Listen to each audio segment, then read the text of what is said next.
Vamos embora, que esperar não é saber. Quem sabe faz a hora, não espera acontecer.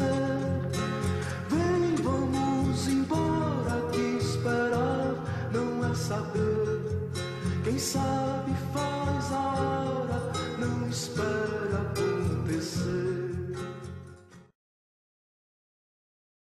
Traído a polio, né, aos 2 anos de idade, isso na época da guerra, né, 41 ou 42, e eu era muito pequena, tinha 2 anos de idade, e na época não havia nenhum recurso aqui no Brasil, né, e enfim, minha família foi surpreendida com essa realidade e me disponibilizou o que na época havia de melhor.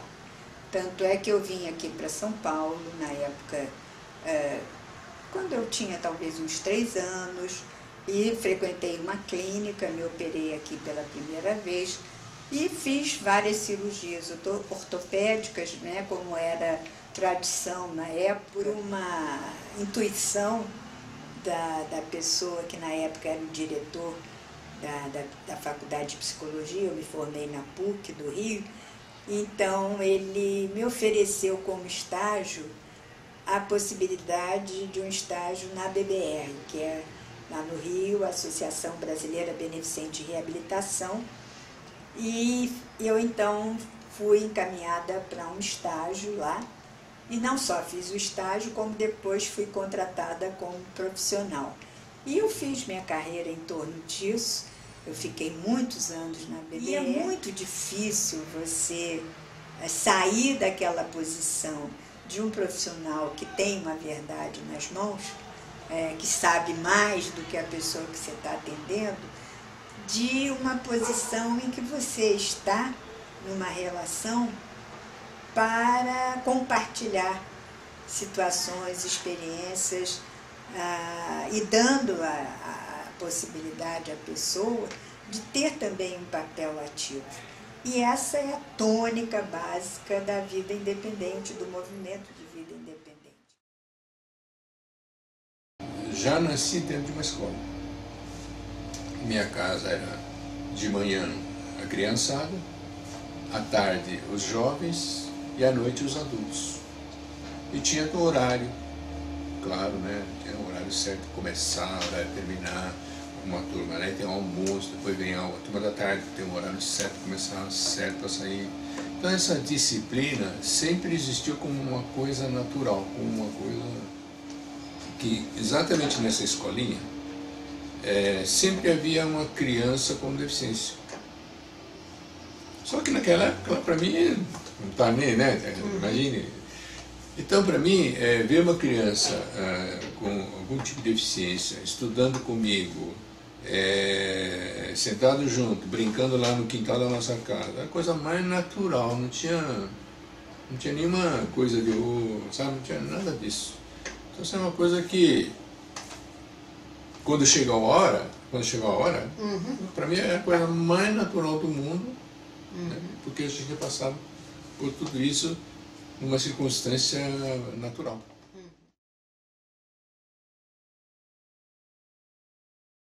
Uma característica da minha vida que eu acho que eu construí, as pessoas colaboraram, foi uma ligação, né, entre minha vida pessoal, minha vida acadêmica, minha vida profissional, considerando a deficiência. Então, eu vivo a deficiência no meu cotidiano, né, como pessoa. Usei a deficiência como tema do meu mestrado e do meu doutorado, ou seja, a minha vida acadêmica, né, sempre está em torno dessa questão. E profissionalmente também trabalhei na secretaria, no fundo, também com esse tema, com a questão das pessoas com deficiência.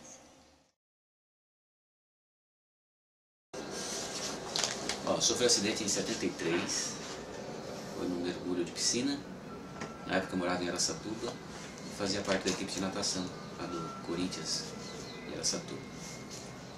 E num domingo que não teve competição, eu acabei dando um mergulho e batendo o rosto no ombro de um amigo meu que estava dentro d'água. E aí houve a compreensão entre a vértebra sexta e sétima da cervical. E aí houve na época uma paralisação total, tetraplegia. Fiquei 4 dias lá no hospital, mas a equipe médica achou que não tinha condições de fazer tratamento lá. Aí me encaminharam para São Paulo, aqui para o HC.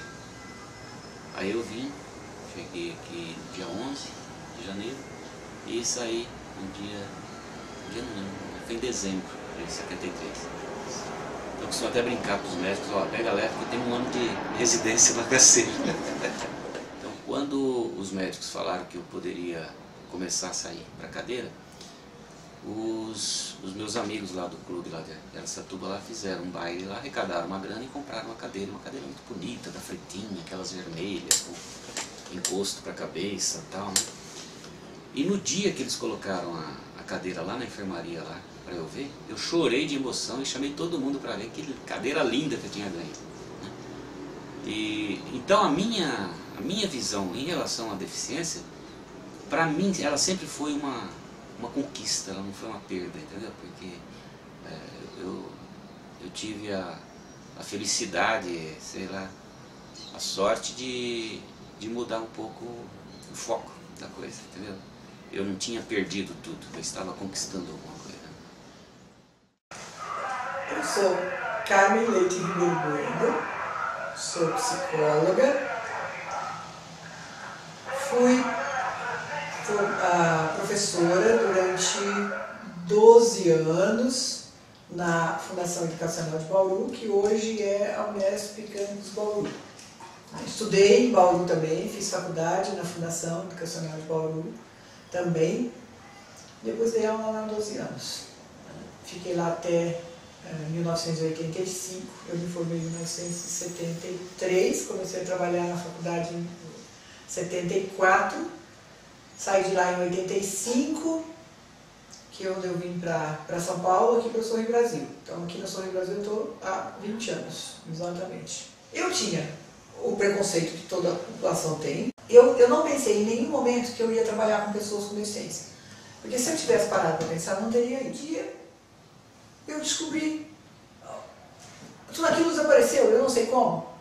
Quer dizer, hoje eu sei, né? Na época eu não sabia como. Na verdade, não tinha mais nada, eu não tinha mais medo, não tinha mais nada. Eu estava convivendo normalmente, eu estava empurrando cadeira de rodas, abrindo, dobrando, fechando, sentando na cadeira, andando, brincando com ela. Eu sou um sequelado de poliomielite. Eu tive polio em 57, quando ainda não havia a vacinação, nem a Salk, nem a Seib. E, claro, a polio foi muito severa comigo.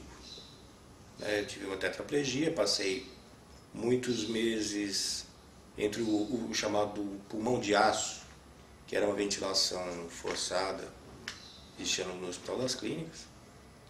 E, enfim, a reabilitação, meus pais, evidentemente, foram muito, muito positivos e muito importantes para mim. Eles decidiram partir para a reabilitação logo no começo, assim que eu saí do hospital, né, da fase aguda da polio. E a princípio não havia centro de reabilitação naquela época, a CD era incipiente ainda, né? Nos meus primeiros anos, digamos assim, os primeiros poucos anos, eu fiz reabilitação em casa mesmo, com um fisioterapeuta do próprio HC. E depois aí sim, eu entrei para a CD. Aí fui fazendo reabilitação objetivamente até os 20 anos de idade. Eu tive uma escolarização normal, quer dizer, sendo que a princípio foi na CD, meus primeiros 4 anos de escolarização foram na CD. Depois eu fui para escolas particulares e aí comecei uma carreira, enfim, trajetória de cruzeiro normal, me formando em letras pelo mundo editorial, para a carreira editorial, profissionalmente, né?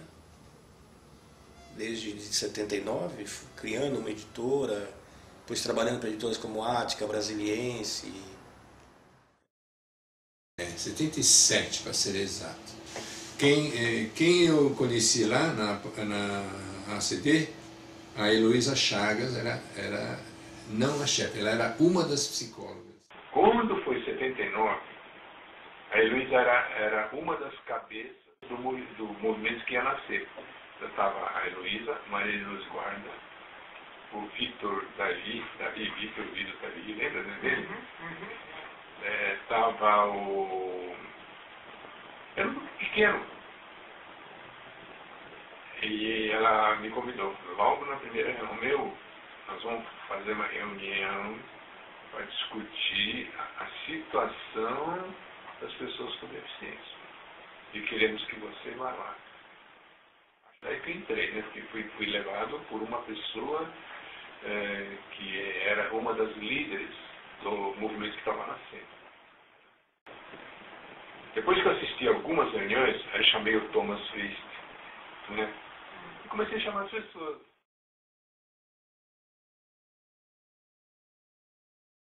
Eu acho que o primeiro evento mais significativo foi o primeiro encontro nacional de pessoas com deficiência realizado em Brasília. As pessoas deficientes conseguiram realizar esse evento sem apoio algum do poder executivo, legislativo ou de empresários, sem nenhum patrocínio. Parecia que eram o pessoal que estava chegando de uma guerra, né?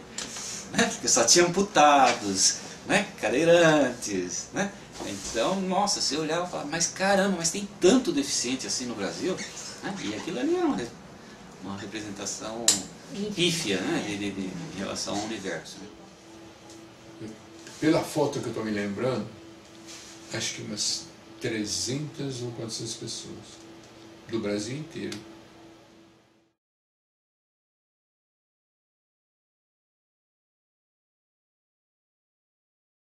Construímos na hora assim rampas dentro daquelas quadras, porque não tinha como alguém chegar lá em cadeira de rodas.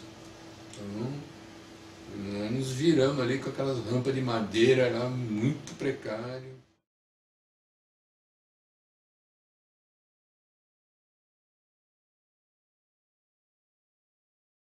Havia coisas lá que as pessoas iam de perua, de caminhão, de aquelas jardineiras fretadas. O pessoal do Amazonas, por exemplo, viajou dias e dias de barco para chegar numa cidade, né? Então, nossa, a gente via coisas lá assim que se sentia pequeno, né? Se sentia menor em relação à bravura, à resistência desse pessoal. Né? As pessoas vinham dos seus estados com recursos que eles conseguiam na própria cidade ou no estado e ficavam hospedados em Brasília na casa de pessoas que cediam, né? Quarto, seria apoio para essas pessoas ficarem hospedadas. Então foi uma experiência interessante também para que as pessoas da comunidade, da cidade de Brasília, tivessem uma vivência próxima com pessoas deficientes. Esse encontro foi um encontro ousado, né, em termos de programação, porque nós queríamos discutir todos os assuntos que estavam devendo, né? Estavam devendo satisfações. E nós sabíamos que a grande maioria que iria lá era de pobres, absolutamente pessoas pobres, pessoas que, antes de pensar em reabilitação, tinha que pensar na comida que ia comer hoje.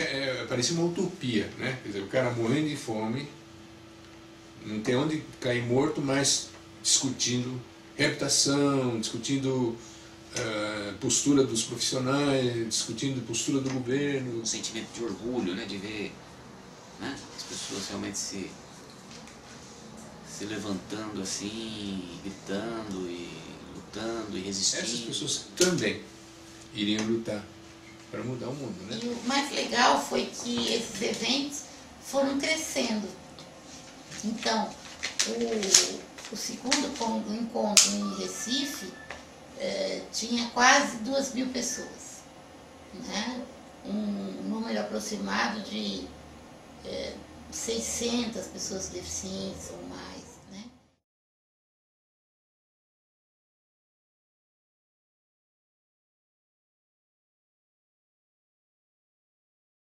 Eu acho que o Ano Internacional serviu para acordar muita gente, serviu para encorajar muita gente a lutar, serviu para muita gente se interessar em estudar esse assunto, serviu para mudar a atitude de muita gente, né, com e sem deficiência, não importa. Eu acho que representou tudo. Foi um parto, na verdade, o Ano Internacional. Significou uma possibilidade de difusão das necessidades, das ideias, das reivindicações das pessoas deficientes em nível internacional, né? Para o Brasil, isso significou a ampliação, significou um impulso para as organizações recentemente criadas, né? Então foram se difundindo, descentralizando essas instituições, essas organizações por todo o Brasil, né? E começou a possibilidade de intercâmbio entre esses movimentos, né? Foi extremamente importante para a organização e difusão dos movimentos de pessoas deficientes. Porque ali a gente realmente começou a discutir um plano muito mais profundo, uma coisa maior do que a gente até imaginava, né? A gente começou a falar em constituinte, a gente começou a falar em leis maiores, né? Em questões mais profundas, a gente começou a falar de um país diferente. Enfrentávamos vários problemas ao mesmo tempo, ou seja, primeiro que na época a própria sociedade não estava tão evoluída como hoje. A própria sociedade não tinha equipamentos e recursos como existem hoje, né? Pessoal, parafernália não existia. Esse é um ponto. Mas naquela época tinha uma coisa pior. A questão da deficiência não tinha tanto valor para a sociedade. Para quem assistiu aquilo e vê o movimento hoje, essa conquista desse período para cá é absolutamente fenomenal. 30 anos. Eu acho que nós andamos muito depressa para uma transformação cultural. Certo? Nesse espaço de 30 anos, saindo daquele cenário que nós saímos há 30 anos atrás. Na verdade, a gente vivia um momento histórico, né? Com a abertura política no Brasil, com a volta dos anunciados e com a mobilização da sociedade em vários setores. Então, o movimento dos negros, das mulheres, dos homossexuais, o movimento contra a carestia, eram movimentos que estavam eclodindo naquele momento, né? Aí as pessoas deficientes também estavam se organizando a partir desse clima, né, social que havia na época. Não era só pelos nossos direitos enquanto pessoas com deficiência, era enquanto cidadão, né? Estava tudo voltado contra uma resistência, contra a ditadura, naquela época não se podia se mobilizar, né? Se agrupar pessoas, tudo, então existia toda uma resistência nesse sentido e a gente era muito estimulado e inspirado até pelos movimentos culturais, né?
mas sei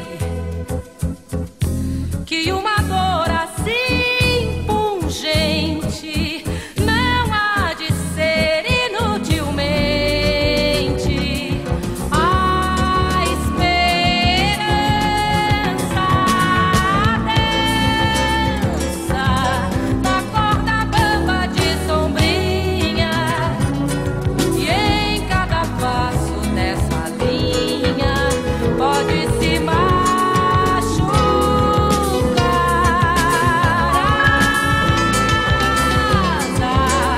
A esperança equilibrista sabe que o show de todo artista tem que continuar.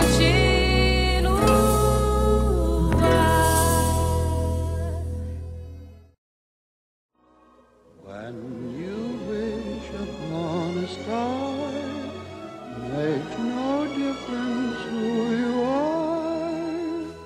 Anything your heart desires will come to you. If your heart is in your dream, no request is too extreme. When you wish upon a star, as dreamers do.